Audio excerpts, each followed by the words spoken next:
Dear students, आज हम लोग चैप्टर 10 ग्रेविटेशन में टॉपिक पढ़ेंगे थ्रस्ट एंड प्रेशर। थ्रस्ट और प्रेशर क्या होता है ये हम लोग पढ़ेंगे। ठीक है, तो सबसे पहले जानते हैं थ्रस्ट क्या होता है।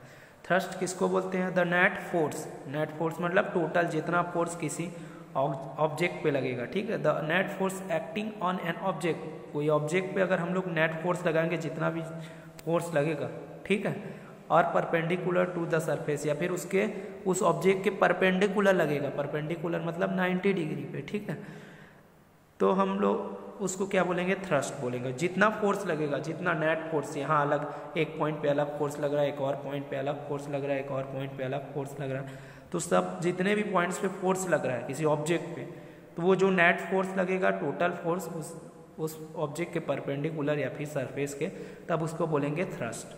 ठीक है, ये थ्रस्ट बोलते हैं, नेट फोर्स को थ्रस्ट बोलते हैं। ठीक है, अब प्रेशर क्या होता है? प्रेशर क्या होता है? The force per unit area acting on the object is called pressure. अब प्रेशर किसको बोलते हैं? ये होगा नेट फोर्स, उसको बोलेंगे थ्रस्ट। प्रेशर किसको बोलेंगे? कोई पर यूनिट एरिया में एक हम लोग को पर्टिकुलर एरिया ले लेना है कि इतने एरिया में कि कितना फोर्स लग रहा है, उस एरिया के साथ इतने, बस उतने ही एरिया का लेना है। ठीक है, एक पर्टिकुलर एरिया को लेना है और उसमें कितना फोर्स लग रहा है उसको बोलेंगे, उसका प्रेशर बोलेंगे। ठीक है, पर्टिकुलर एरिया में जितना फोर्स लगेगा तो उस फोर्स को एरिया के साथ हम लोग बोलेंगे प्रेशर। और प्रेशर का फॉर्मूला होता है फोर्स बाय एरिया, मतलब कितने एरिया में कितना फोर्स लग रहा है। एरिया को लेना कंपलसरी है, कितने एरिया में कितना फोर्स लग रहा है उसको हम लोग बोलेंगे प्रेशर। इसमें हम लोग एरिया की बात नहीं होती है, बस इसमें उस ऑब्जेक्ट में कितना नेट फोर्स लग रहा है, अलग अलग पॉइंट पे लगेगा तो भी उसको हम लोग बोलेंगे थ्रस्ट, सबको टोटल करके। ठीक है, नेट फोर्स। ठीक है, तो इसको बोलेंगे थ्रस्ट। और किसी पर्टिकुलर एरिया पे अगर फोर्स लगेगा जितना भी, उसको बोलेंगे हम लोग प्रेशर। ठीक है, और प्रेशर का फॉर्मूला होता है फोर्स बाई एरिया। ठीक है, अब ये प्रेशर का फॉर्मूला होता है फोर्स बाई एरिया, तो हम लोग जानते हैं कि इसका ऐसा यूनिट क्या होगा कि जैसे फोर्स को हम लोग न्यूटन से मेज़र करते हैं, एरिया को हम लोग किससे करते हैं? मीटर स्क्वायर से करते हैं, स्क्वायर मीटर से करते हैं, और फोर्स को किससे करते हैं? न्यूटन से करते हैं।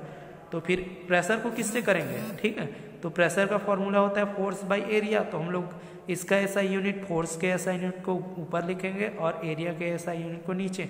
फोर्स का होता है न्यूटन और एरिया का होता है मीटर स्क्वायर, तो ये क्या हो गया? न्यूटन पर मीटर स्क्वायर हो जाएगा। अगर मीटर स्क्वायर को ऊपर ले जाएंगे, ये डिवाइड के नीचे स्लैश के, तो ये हो जाएगा माइनस, हो जाएगा -2। ठीक है, इसका पावर, तो न्यूटन पर मीटर स्क्वायर हो जाएगा प्रेशर का ऐसा यूनिट। ठीक है, और इसको ब्लेस पास्कल नाम के एक साइंटिस्ट ने दिया था ऐसा यूनिट, और इसको हम लोग न्यूटन पर मीटर स्क्वायर को हम लोग सीधे पास्कल भी पढ़ सकते हैं। ठीक है, इसको प्रेशर को पास्कल भी बोलते हैं उसके ऐसा यूनिट को, और इसको डिनोट करते हैं पीए से। इसको ना लिखने की जगह हम लोग पीए लिखेंगे तो भी वो प्रेशर करेगा। पीए का मतलब होता है पास्कल। ठीक है, और ऐसा यूनिट भी क्या है? पास्कल है या फिर न्यूटन पर मीटर स्क्वायर है। ठीक है, अब हम लोग जानते हैं factors on which pressure depends, कि प्रेशर किसके कौन कौन से फैक्टर्स पे डिपेंड करता है। ठीक है, तो सबसे पहले कितना फोर्स लगेगा उस पर डिपेंड करेगा। जितना ज़्यादा फोर्स लगाओगे उतना ज़्यादा क्या होगा? प्रेशर बढ़ेगा।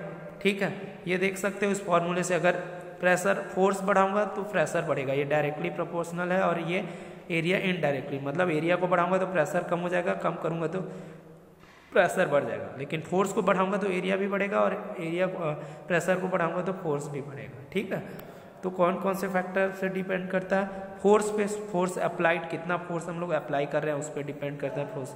जितना फोर्स हम लोग अप्लाइड करेंगे उतना ही फोर्स बढ़ेगा, जितना ज़्यादा फोर्स लगेगा उतना ज़्यादा प्रेशर रहेगा। Area of surface over which force acts, और हम लोग को उस एरिया पे कितना फोर्स लग रहा है वो हम लोग को देखना है, एरिया पे भी डिपेंड करता है। एरिया जितना कम करते जाएंगे फोर्स लगा के, उतना है उसका प्रेशर बढ़ेगा। इतना एरिया अगर बढ़ा देंगे तो फोर्स कम हो जाएगा। एक area of two surfaces same, more pressure is produce applying more force, जितना ज़्यादा प्रेशर रहेगा उतना ज़्यादा फोर्स रहेगा। If same force is applied lesser pressure is produce over large area. ठीक है, अगर कहीं फोर्स सेम है, ठीक है, और उसका प्रेशर क्या है? कम है, तो वो लार्ज एरिया प्रोड्यूस करेगा। ठीक है, लार्ज एरिया, ज़्यादा एरिया में फैलेगा। ठीक है, थैंक यू।